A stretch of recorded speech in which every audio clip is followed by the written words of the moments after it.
Hey. Well, it looks like we're live. Welcome to the Bradley J. Show. I want to let you know about an event. It's called SALEM Para Con, and it's a world-class paranormal and horror convention, and we're going to talk about it now. It's Saturday and Sunday, the 12th and 13th of November, I guess, and it's 11 to 6 p.m. You can get an early bird admission. We'll give you the details later, but know now it's a paranormal and horror convention, if that's your thing, and it's a lot of people's thing. I think it's cool myself. To help us today, we have Chachi Loprete and Charles Rosenet. Chachi is my man, and he's helping out Charles, who's putting it on. It's the Salem Para Con. So, Yes. Bradley, this is an amazing time right now because Charles is a dear friend from many years ago, as you are. And Charles and I started our friendship because he's the main Beatle guy in New England. He had a fanzine back in the day called Good Day Sunshine. Bradley, he does trips to Liverpool. He is so connected that you can buy a trip. You go to Liverpool with Charles. It's usually a group of 15, 20 people. And he has all connections in Liverpool to get to all of the hot spots. And for years, he's been doing these trips. And he's done the fanzine, and he and I would work together when I had the Beatles show on WBCN, of which you and I worked together there, Bradley. But the other thing about Charles is so intriguing and interesting to me, as you just said, for you as well. He's into the paranormal. He has built a whole thing going, just like the Beatles. His second love, maybe his first, but I think it's his second love, is paranormal. And he's a ghost chaser, an investigator. He has seen ghosts. He has so many stories, and so it's a natural for him to do the Salem Para Con this weekend. Where else but in Salem, Massachusetts, where it's where it all started, right there. And so I am happy to bring and connect you, Bradley J., my dear friend, to my other dear friend, Charles Rosenet, with Salem Para Con. Hey, Charles. Hey, gentlemen, you might wonder what's the connection between my love of the Beatles and my love for the horror stuff. And it's not so far-fetched, because when I do my travel things, and you mentioned the magical history tours to Liverpool, which we next year will be our 40th year bringing fans over to London and Liverpool. We also do Dracula tours to Transylvania. So my two big trips, and next year is our 25th anniversary of doing that. So growing up, I was a Beatle kid, but a monster kid. I'd play nothing but Beatles music and Monkeys and all the great 60s stuff, but I'd watch all the Universal horrors, the Dracula, the Frankenstein, the Wolfman, the Mummy, all that stuff. And growing up, I never understood paranormal, never even gave it a thought. To me, that's more of a recent discovery. But being in the horror field and being at conventions and writing horror books, it was the natural progression, because I teamed up with a gentleman he's the expert, he's the real deal. He's clairvoyant, he's psychic. And he said, Charles, you've been doing Beatle conventions forever. You have been doing these Beatle tours. Why don't we do paranormal events tours, but also do a paranormal convention? And I said, sure, why not? If it'll bring a few people through a door, I'll gladly do it. We called ourselves the Shaman and the Showman. You can guess who the Showman is, right, Bradley? yes. And he's the Shaman, and he's the real deal. And we put on the Connecticut Paracon, two N's, Paracon, last summer, a year ago. And I thought, all right, if we get 100 people, it's a nice little get together. He said, no, we'll get 500 people. Just watch. We got 1,500 people. Wow. So we did it 2 years in a row. And so he said, well, where's the next place we should do it? Salem made so much sense. And we're having it this weekend. And it's a combination of horror and paranormal, mostly paranormal, but there's horror movie actors who are going to be there, and horror merch. And it's like a regular convention, like a Beatles convention would have guests, would have speakers, would have memorabilia, would have all the merchandise and the vendors. That's what the paranormal and horror convention has. It has the horror guests who are there signing autographs, meeting fans, taking pictures. It has the readers who read tarot cards and read, palms, and are spiritualists and really actually do the in-person card reading and reading of people. And then there's the selling of the stuff with the people on stage. It's all in one room. So it's all, it's not this gigantic convention center where it's everybody spread out and it's very cold and clinical. And I host it. And so I make it fun, and people have a great time at these shows. And because we thought, well, where can we do it where there's parking? It's very hard to park in Salem. It's very, very difficult. And where's a place that can hold, this many people? And we had Salem State University, which has tons of free parking. We're having it on the South Campus Gym, which is right on 99 Harrison Road. And there's the other Beetle connection. It's Harrison Road. Of course. Who are some of the folks that you're going to have there, the actors and things? So Hal Havens is one of the actors who's not, an everyday A-lister name, but he's been in a ton of those grade B type horror movies. And most recently, he's been on Fear of the Walking Dead, which is that in itself, The Walking Dead has a really big following. Christine DeBelle, who Beatle fans know from the movie I Want to Hold Your Hand. So there's that other connection. Look at that. But she's better known from the Bill Murray comedy Meatballs, and she's been in movies like Life Pod, and she's been in Holy Terror. So that's how we, make it work together. We just had a cancellation on a guest, which disappoints me, Damien Maffei, who was in Strangers Pray at Night. But this always happens at these type of conventions. If they get a film role, that could happen a day before. We found out a week before that he can't be there. So we've replaced him with Ronnie LeBlanc, who isn't a film actor, but he's one of these guys who's on all these TV shows, the Travel Channel, Discovery. He's a Bigfoot expert. He's done Expedition Bigfoot, and he's the star of Paranormal Caught on Camera. So we added another one of those guys. But the paranormal guests are really, really special. Sean Austin is the first one who comes to mind. He's done documentaries on Amityville and the Amityville house. But most recently, he was one of the stars of a show called 28 Days Haunted. And it was Netflix's first of these haunted, ghost paranormal shows. And it was in the top 5 from when it came out. And it's one of the most watched shows ever. So Sean Austin's one of our guests. So it's not guests that, you say these names, a typical person wouldn't know who they are. But the paranormal people, the horror people, the people who love this kind of stuff, it's like, oh, can't wait to meet them. And they're coming from all over, not just Massachusetts, to be part of the convention. Again, folks, we're here because there is a cool event, the Salem Para Con, a world-class paranormal and horror convention, and it's Saturday and Sunday. Merch. What is paranormal merch? What can you get? Cool stuff. I'm sure you can get cool T-shirts. Like, what else? Well, there'll be cool T-shirts for sure. You know what? Magic wands, crystals, stone carvings. We've got, the horror monster models from when we were kids. Anything you can think of will be there. The old famous Monsters of Filmland books, tons of books on tarot card readings and on the paranormal. And, the fact is Salem is tough because you can't just be a fortune teller or a card reader or a palm reader or a tarot reader or a leaf reader, any of those readers, and just show up somewhere. You have to be licensed. And if you're not a Salem resident where you already have a lifelong license or a yearly license, you have to get a temp license. So we had to throw some of our vendors, through the hoops here because we just discovered that, a few months before the show. Guys, you can't set up unless you have a Massachusetts reading license. It's the only I don't know if it's the only state, but it's certainly the only city in the world that requires such a thing. That's cool. Did you say if you're a Salem resident, you automatically get a license? No, if you're a Salem reader and you do these palm readings or fortune tellings, you will have already automatically gotten one. All right. Because you need to, doing it in the town, in the city, you have to already have done this. All right. Yeah. That's cool.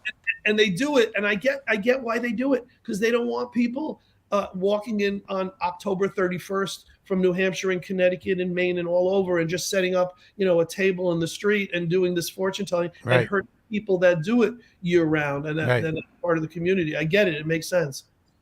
So Bradley, I know you travel the world. Bradley's a world traveler, just like you are, Charles. Have you ever been to Transylvania, Bradley? Yep, I have. I'm actually going to talk to Charles about that later. I want to talk a little bit about the tours after we get done with this. Sure. And then maybe do a separate whole broadcast on the tours, because that's super interesting to me.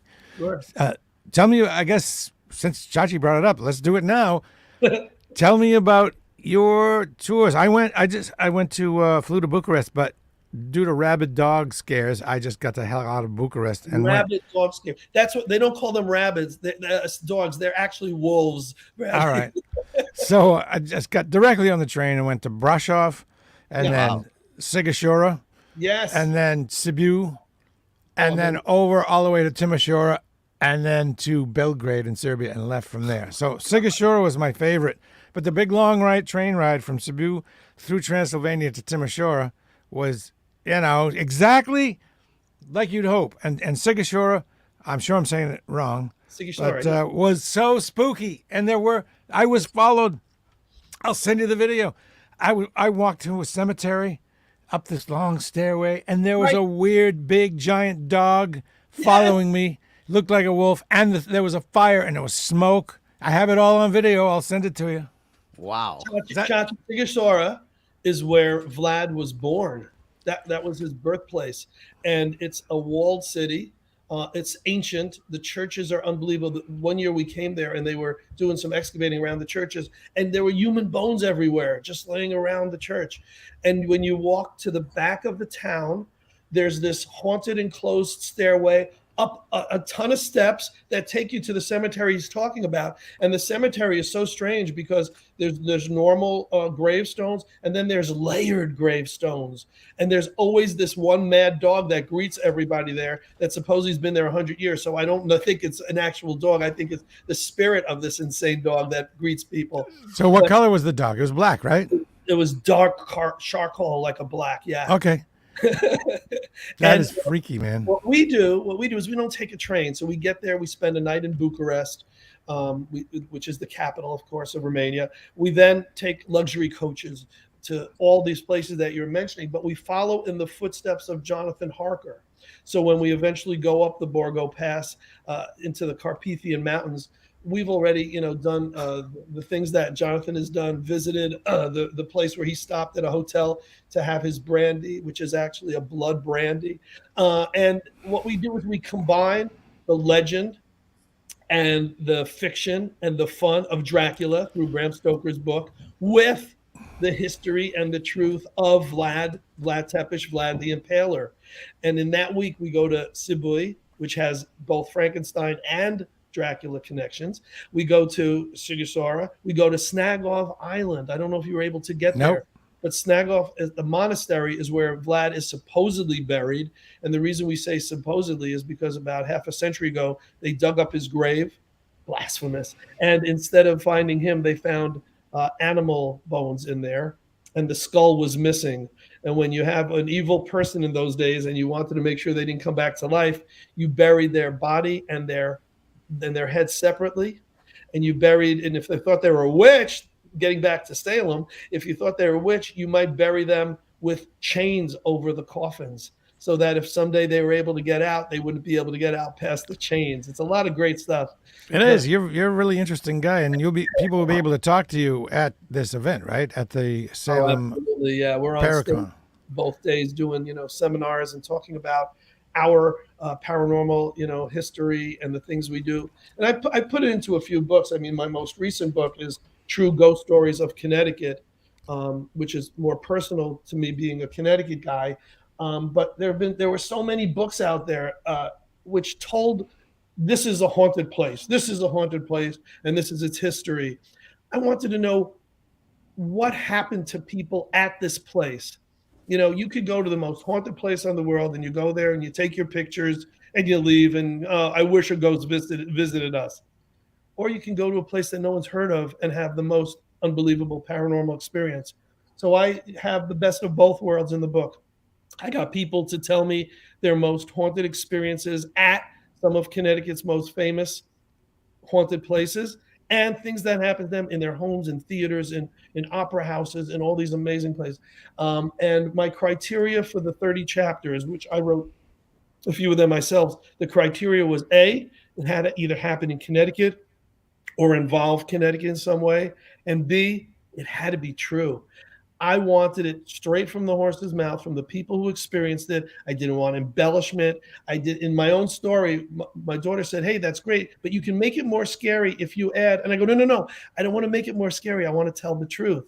Right. And think that so much of the paranormal shows that are on TV like to embellish and add the scary music and throw in extra lighting and do stuff. And I think that's disingenuous because there's so much truth to people who've had these experiences, and they take it so much to heart and they believe it so much that if you embellish and you add, it's not a necessity, and it sort of takes away from all this paranormal stuff that's happening, and it's happening more and more. And it's because people are more sensitive. People who, through probably most of their lives, who denied it, realize that it's not a curse, that it's not something to sleep with your, blankets over your head every night, but to embrace it if possible, and to realize that it's mostly not malevolent. So, what's the scariest movie for you? Scariest paranormal related movie? And Chachi, you can answer that too. You can think about it while Charles is already answering. know. Oh, all right, Charles, what's up? I can answer scariest movie, but best paranormal ghost movie is a separate film. The best film that I thought ever dealt with ghosts was, because of its shock ending, was a movie called Sixth Sense, with a movie called The Others pretty close. But for scares, for changing the face of cinema, for still giving nightmares, it would be The Exorcist. I don't think I don't think there's a question on that. I read that The Exorcist before I saw it, and like everybody, I was afraid, I guess, that just by reading the book that I would become possessed. Right? Bradley, me too. I read the book first, and I didn't read books in those days. I read the book first, and it was like jaw-dropping. And I was afraid to see the movie, and finally saw it after there were, the endless lines of people, because it was impossible to get to see it when in its first run. You see news footage and lines around, and then people running out of it, fainting and being scared. It's just, it was history in its time. The Exorcist was the Beatles of horror movies. There you go. You might think that, Dracula and all the Universal films were, because they were the first, but Exorcist was so groundbreaking. In my book, you see there's a poster behind me. In my first book, the book of top 10 horror lists, and I find every excuse to plug something. It's mostly the Universal monsters. You're seeing, Lon Chaney and Bella and Boris, but on the bottom, I had to put our friend Linda Blair, wherever she is here, because The Exorcist, deserved its place amongst the greatest horror movies of all time. Josh? Well, I agree about The Exorcist. I remember the opening weekend, I did in fact stand in line at a midnight showing at the Cinema 57, and I would never recommend anyone seeing The Exorcist at midnight. I didn't sleep for days. It was the most unbelievable film. But I am a Vincent Price fan, and my favorite horror film is a film that he made in Italy called The Last Man on Earth. That's one of my favorite film. It's it's not the first zombie film. Night of the Living Dead was the first, right, Charles? Or was it? No, there was zombie movies in Boris Karloff and Bela Lugosi. Oh, yeah. But when they come back, the modern was Night of the Living Dead. But having said that, Last Man on Earth is a prelude to all that, and I think it's originally a book, if I'm not mistaken. And Vincent Price's performance is so great, because he would do a lot of tongue-in-cheek winking to the audience films like Dr. Phibes and The House on Haunted Hill. All those movies were Vincent Price playing Vincent Price. Yes. He was Dr. Phibes. Great. Yeah. This is the horror, not the paranormal, but the original Texas Chainsaw Massacre was pretty creepy. It got ridiculous towards the end, but in the beginning with the van and everything, it seemed kind of like very, like it could be really happening, believable. I thought it was super creepy. Yeah, it's a classic of all time, no doubt. The first movie that gave me scares was Vincent Price, House on Haunted Hill, because there's one scene where this old lady, who's I forgot what she was even in the film, glides across the screen really unworldly, supernaturally. And I'm sure they put her on, rollers, and in retrospect, it was easy but I remember I wouldn't watch The Addams Family the next week, because Grandmama reminded me of her so much, and that scared me. But there's only one movie, guys, that ever gave me nightmares, and it wasn't a typical movie you would think. And it's a movie which we nowadays call a home invasion movie, like The Strangers. Right. And it was a movie where Alan Arkin played against type, and Audrey Hepburn was the lead. It's a movie called Wait Until Dark. Oh, yes. Great and Wait movie. Until Dark, that night after I saw it in the theater, I don't know what happened, but I was in one of those flu-like coma type nights where you think you're awake, but you're not sure you're awake, where you're sleeping, you're dreaming, you're not really dreaming. And the whole night, people were coming through the window, breaking in. That gave me nightmares. Yeah, I remember that film. Yep. Once again, we're with Charles and Chachi because of this event, which is taking place this weekend, Salem Para Con. Charles paints a really cool picture of it, and it's pretty close. Heck, if you're in Boston, you can get up near there on the train, but I guess you can't get to the school on the train, right? So drive up, and the promise is to be a good time. You put a lot of work into this. How much work? How long does it take? What are the stuff? What goes on that we don't see that's hard? Months and months, lining up the guest speakers, lining up the vendors, getting the the venue. The Salem State University was a real coup getting it, and then getting the press out, sending press releases, and then you find out a week before one guest can't come, so you have to replace with another guest. It's really endless because your mind is thinking, I gotta fill the room because I want the vendors to make money. It comes to a point where you think, I don't care if, the 2,000 people don't show up. I just want 500 people to show up and spend money for the vendors. Being a vendor for so many years at conventions, at horror conventions, at Beatle conventions, I think of it from every point of view. I think of it from the promoter who wants to put on a great show so that the fans walk away and the attendees saying, $14.95. I mean, they're paying $15. It's not a lot of money. I still want them to say they got their money's worth. I want them to walk away from the show saying they visited and there was great merch that they bought. They went to somebody who they thought they'd never meet, the girl, the star of Meatballs with Bill Murray, and they got her autograph and they took her picture. Fans will walk away with a great time. That I'm never in doubt of. The vendors, some of them will say, made the most money. It's the best show I've ever done. When you can do it again? And others are going to roll their eyes and say, no one came over. Well, maybe you had a carving of a werewolf that you were selling for $1,000. And not everyone walking in the building is going to buy that, but someone who has 100 different buttons of horror stars or ghosts and they sell them for $1 a piece, they're going to make a fortune. You never know who's going to do well as a vendor, but I'm always on the lookout for the fans having the great time and the vendors having a great time. Because if those two elements work, I know I've been successful and the show will have made money and been great. The admission's cheap. I mean, very reasonable. If you buy a ticket in advance, I believe it's $14.99. Is that true? It's ridiculously cheap, of course. Yeah, I just want to add to what Charles says because I'm going this weekend. We're all going on Saturday. But just have an audience with Charles and have him describe to you what he's experienced with the paranormal. Oh, yeah. The ghosts. He's experienced ghosts. Sorry.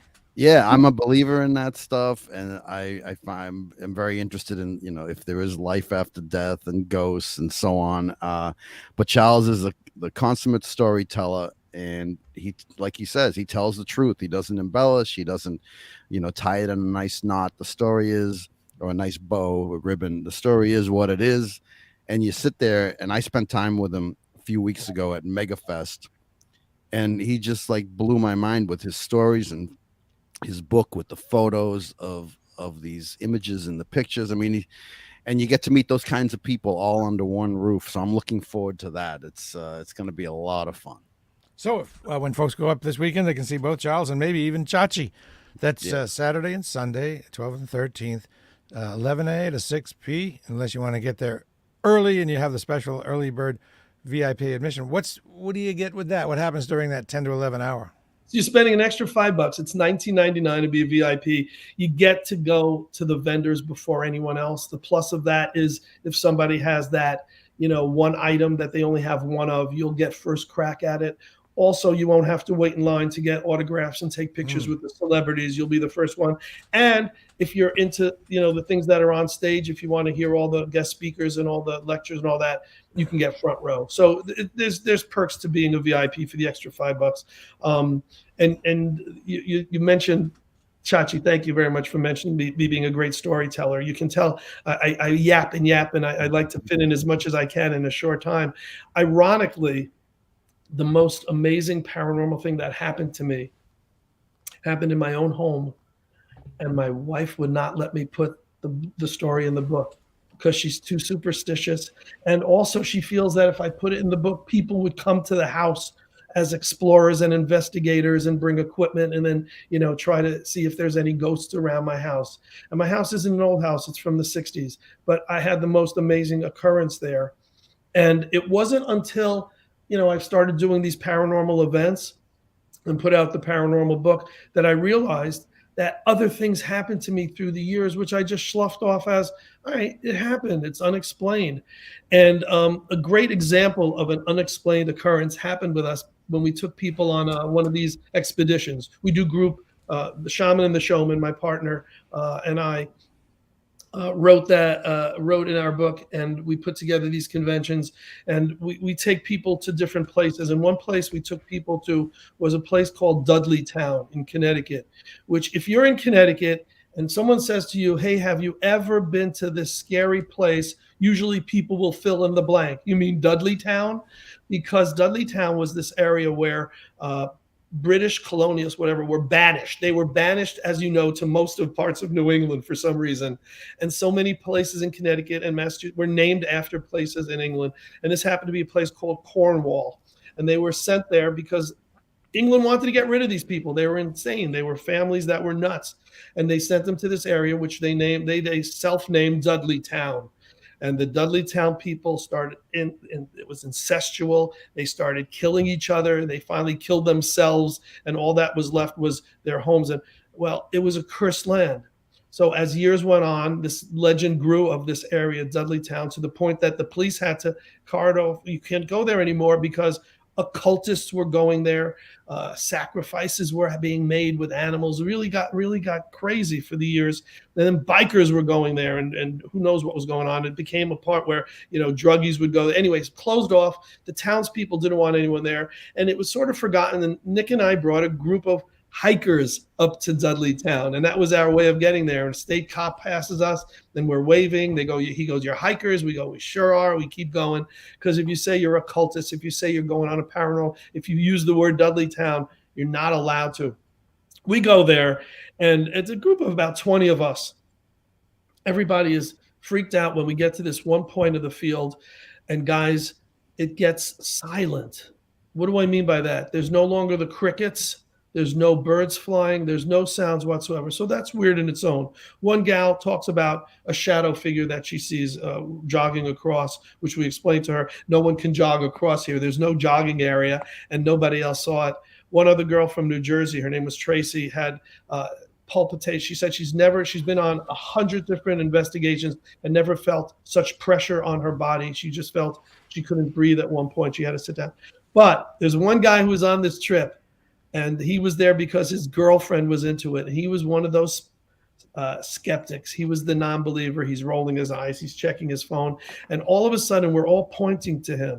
And he goes, "Oh, what? You're pointing to me because I'm the guy who doesn't believe this crap, right?" And we go, "No, we're pointing to you because something is pulling your hair up in the air, and your hair is standing up for no reason." We all took pictures of him, showed him the pictures. He couldn't believe it. There was no magnetic force. There's no scientific reason. There was no logic.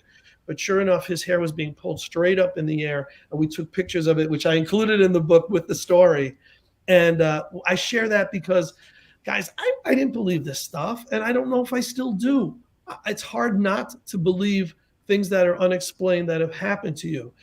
I know something is out there, and I'm not saying that in the terms of aliens, because that might be so too, and there might be cryptids. There's all these branch offs of what is considered paranormal. But when we think of it as a common person, we think of ghosts and energy and residual energy, and it may be in everybody's home. It might be next to us. We don't know, and that's the biggest problem, is we don't know, or the biggest, not problem, but biggest actuality. Anyone who says they're a paranormal or ghost expert, BS. There's no one who's an expert, because nobody knows. Everyone can speculate.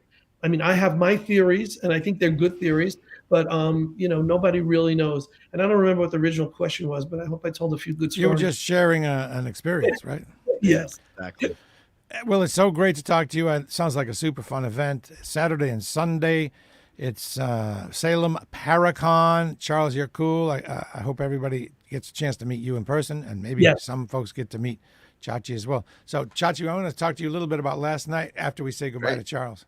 Great. Thank you so much for having me. If people can't find information, it's SalemParacon.org, not .com.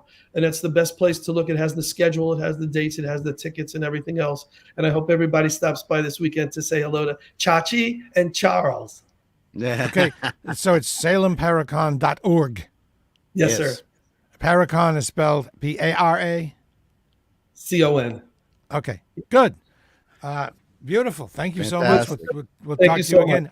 I want to do Thank a you, thing about Charles. a thing about the trips another time, okay? Yes, I would be Because I'm honored. interested in both those trips. Goodbye, Amanda. and thank you very much. Bye, Bye-bye Charles. Now, Chach, Yes. we had fun last night at your event. I want to recap that event because you're going to be doing more of these events. Yes. And I was there, and I'm happy to say I loved it. I didn't know what to expect, but it certainly exceeded my expectations. The expectations were high, but the event was even cooler. Wow. I loved how organized it was, how professional it was, the way it looked with the screens and the prizes lined up and the Beatles album in the back. I suppose, actually, I'm getting ahead of myself. You should remind folks what happened last night and where. Yes, well, I appreciate the kind words, Bradley. This is our third of a residency, a monthly residency we've begun at City Winery, Boston, a great music venue, great restaurant, fantastic wine and drinks. And, a while back, they reached out to me and asked if we were interested in doing a event at the winery, a Beatles trivia type event. And at the time, we were connecting with John Logan. John is this fantastic magician, self-made, self-learning magician who was on America's Got Talent, standing ovations there. And he travels the country as a motivational speaker and keynote speaker, and he performs magic tricks within that. But the other thing is he's a huge Beatles fan. He's a young guy, 29 years old, but big Beatles fan. And he created Beatle tricks, Beatles magic, or I should say magic infused with a Beatles story. He connects his magic with his love for the Beatles. And so we started this series called Come Together. And our first one was in September. We did it on the 58th anniversary of the Beatles at the Boston Garden. In October, we celebrated John Lennon's birthday. And last night was our third in our series. And we embraced the 54th anniversary of the White Album, as well as the Paul is Dead conspiracy, a hoax from 1969. And so we play trivia, and it's not just a trivia question and here's the answer and move on. There's a story attached to every question. There's a prize attached to every question, and the prizes include rare original Beatles vinyl. Like last night, our grand prize was a vintage copy of the White Album with a serial number on it in fantastic condition with the pictures insert, the poster. And so we have lots of prizes from Cheap Thrills Music in Dedham. And John does his magic interspersed. And last night was much along the lines of what Charles Rosenay was talking about, the spooky part of Paul is Dead, the controversy. And so we're building this monthly event. We're back on December 5th, and it's our holiday show. It's going to be a lot of fun, a lot of prizes, certainly being the holiday season. It was so great to have you last night, Bradley. People love you. You got a great round of applause. People wanted to meet you. You came on stage and participated in a magic trick, and that was fun. And we love the winery. So, it's a small group of us that work on this project. I host along with John Logan, and my beautiful bride Stephanie. She's the executive producer. She puts it all together, and then we have a videographer, a photographer, and we're building this Beatles meetup that doesn't happen anymore. And so much has changed in our lives, and we get people to come out and celebrate the music and enjoy each other's company for the single element of our love for the Beatles. And having you there last night was great. So fun, folks. If you're a Beatles person, or even if not, to go out and the group of people that come to your event, they're so nice. I don't know whether it's that Beatles fans are all nice, but if you want to hang out with a bunch of super cool people, this event is great. And I'd never been to the City Winery before, and I love it. So, it's so cool. You know how some places have a good vibe and some don't? Well, City Winery has a super cool, good vibe, and you can tell that they have a lot of attention to taking care of their customers. It's important to them, and I think you'll notice that when you go in there. I'm sure you've experienced that as well. And also last night you had a guest. Do you always have a guest? Yes, we have a guest each time. The first show, the Lennon show, we had Roger Farrington, who's a local guy who was the first photographer hired by Yoko to take pictures of John entering the studio after 5 years of being a house husband. And he was there showing his pictures, telling stories. The first one, when we celebrated, we did it on the evening 58 years later when the Beatles played the Boston Garden, September 12th. We had 4 women at the show that were at the Beatles concert, and they told their stories. They brought their ticket stubs. People love that. And so last night was Beatles professor at Suffolk University, David Gallant. He teaches the Beatles course there. So he was our guest, and he added, the academic viewpoint of the White Album and the Paul is Dead story and what it means to his students that he teaches the Beatle class to, all freshmen. And so it's every month we have a different guest. Now, next month will be Eric Taros. Eric is a Beatles film archivist, and he has some super rare holiday films of the Beatles playing their Christmas concerts in Liverpool or London. And so we'll have some rare films with Eric and John with his magic and trivia, and we do stories. So that's December 5th at City Winery. How was the food last night?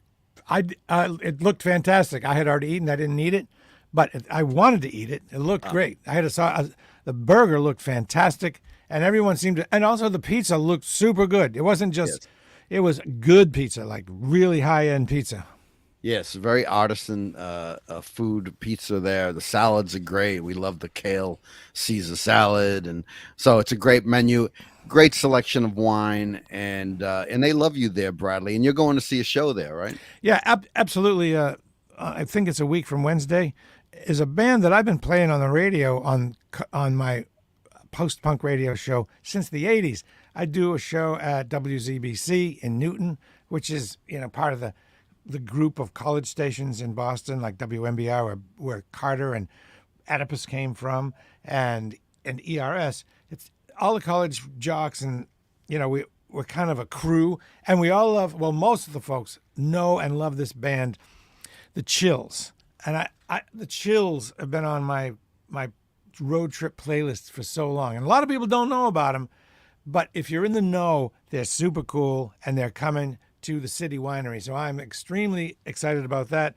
I'm going to play the Chills on my radio show on Saturday called Ignore the Machine. Yes. On WZBC. You can stream it. You can listen live. It's 90.3 WZBC. Now, if you're in Boston, you can just listen on the radio. But if not, you can stream it from anywhere. And then if you miss it, I post it on Mixcloud as well.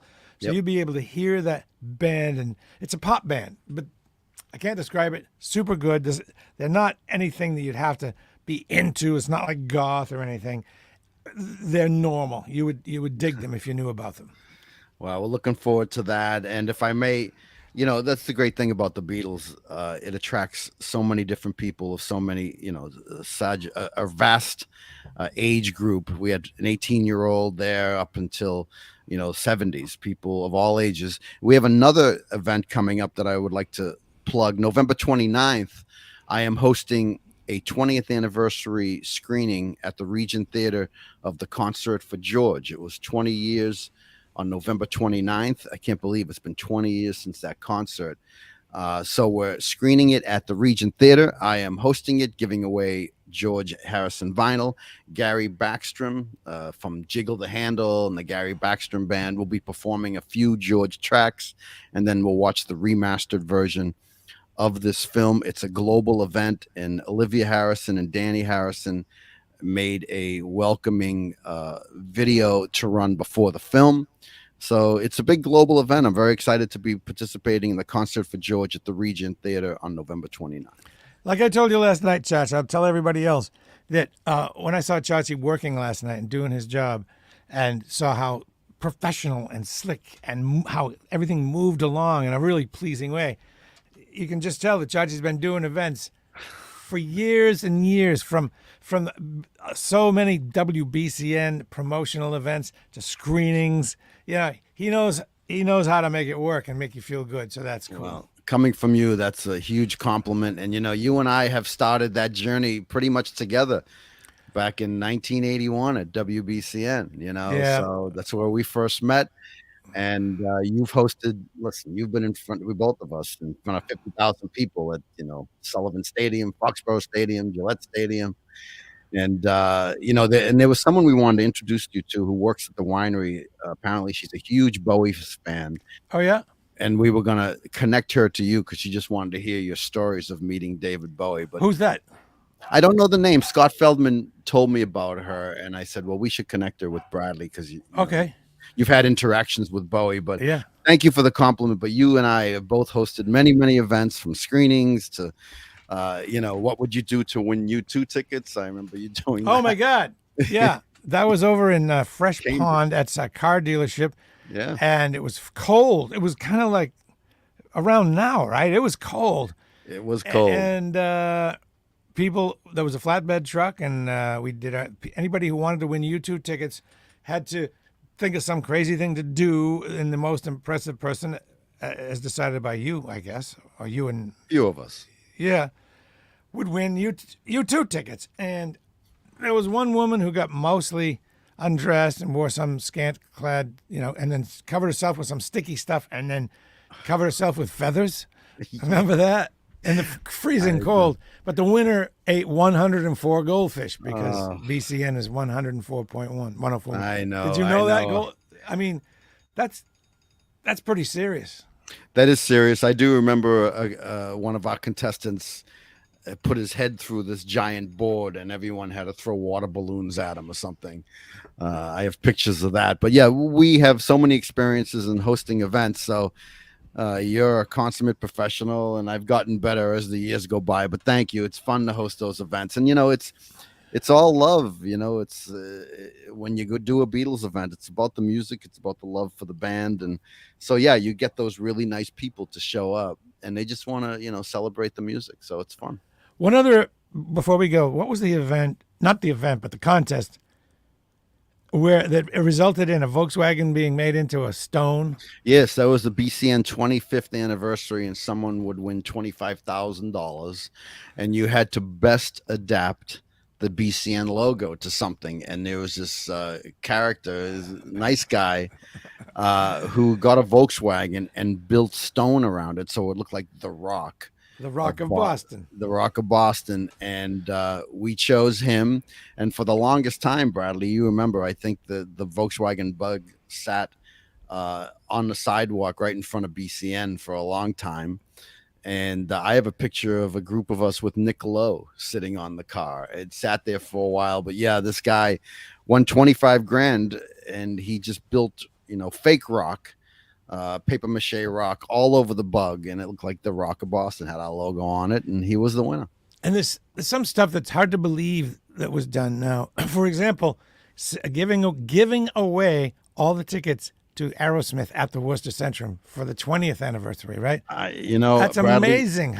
That's unheard of. How did you even do that? Well, we obviously, with the band's approval, but I distinctly remember driving to the Worcester Centrum, as it was called, the BC Entrum. Tony Berardini, the general manager, and I drove to Worcester, picked up all the tickets, all printed out. I think it was 14,000, whatever the capacity was. Yeah. And Tony had rented a safe for his office. And we drove back with this huge bag of tickets, put them in the safe, and we gave them all away. And that's that memorable picture of the entire staff backstage with Aerosmith. You see the members within all of us with the big BCN logo behind us. And so, yeah, I remember picking up those tickets, and we gave away every ticket on the air. It was amazing. I think I can show that if you have time. If I can get it. Yeah, let's see the picture. If I can find it, I might not be able to find We it. did the Oh, craziest promotions, Bradley. We were just at a place. Remember the old Charlie Horse in Avon, I think is where, or Bridgewater, where we dropped a piano. You know, that was yeah, and crazy. then there was the pumpkin drops too. Pumpkin drops, and there was a huge story where we kept getting shut down. We were supposed to do it at Kowloon, and then they shut us down, and so it became a news story back then. Where would BCN drop the? I think it was the piano actually, and that's why we ended up at Charlie Horse in Bridgewater. But yeah, those stories really took hold. And back in the, remember when someone chopped the head off the cow in front of the hilltop, and Parento went on the air, please return the head, no questions asked. And next thing you know, the next day the head is sitting in the studio, and we reattached it to the body of the cow in front of the Hilltop Steakhouse. So Okay, here's the picture. Oh, See if good. I can. Whoops, no, that didn't work out. I got to stop share.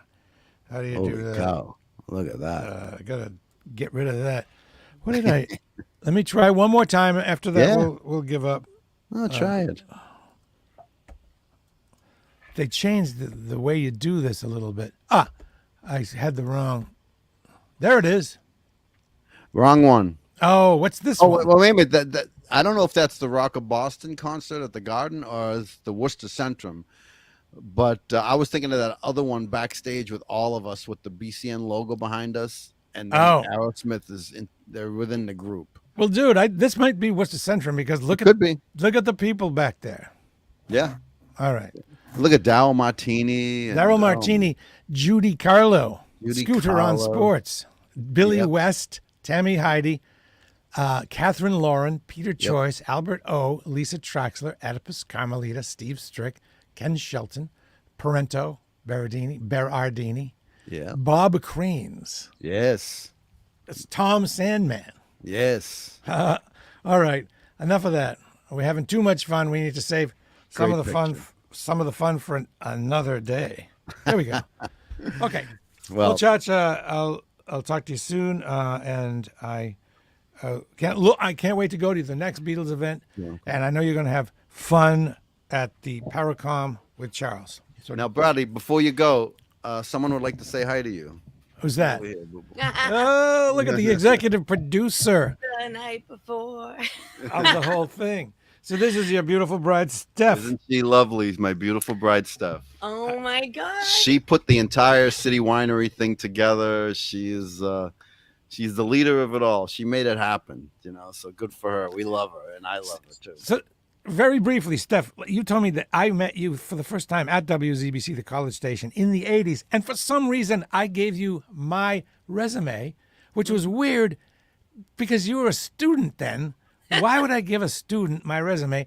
Also, there's nothing on my resume at that time. I had done nothing at the time. That was so weird. I was wondering as I was walking home, I walked home last night, as I was walking home, why did I give her a resume?